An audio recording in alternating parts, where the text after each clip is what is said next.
taliyaha guud ee ciidamada qaranka Soomaaliland sareeya Gaasnuux Ismaaciil Taani oo saaka kormeer ku maray guud ahaanba furimaha ciidamada ee deegaanka Buuxoodle ayaa subaxnimadii hore ee saaka waxa uu kormeerkiisa ka bilaabay degmada Qorilugud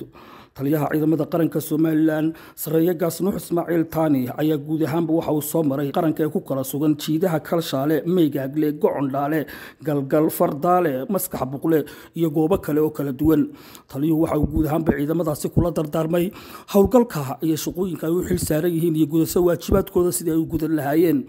taliye Nuux Ismaaciil Taani ayaa mid ugu la dardaarmay ciidamadaasi sidii loo hawlgali lahaa loona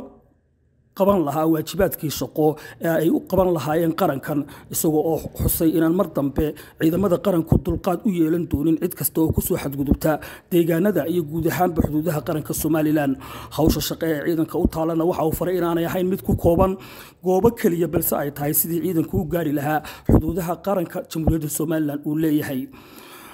taliye Nuux Ismaaciil Taani ayaa ciidamadu halkaasi warbixino kala duwan ku siiyeen taliye Nuux Ismaaciil Taani ayaa gabagabadii socdaalkiisa waxa uu kulan la qaatay odayaasha deegaanka Qorilugud isagoo halkaasi ay iskaga wareysteen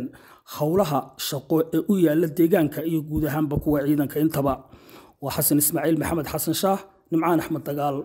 magaalada Og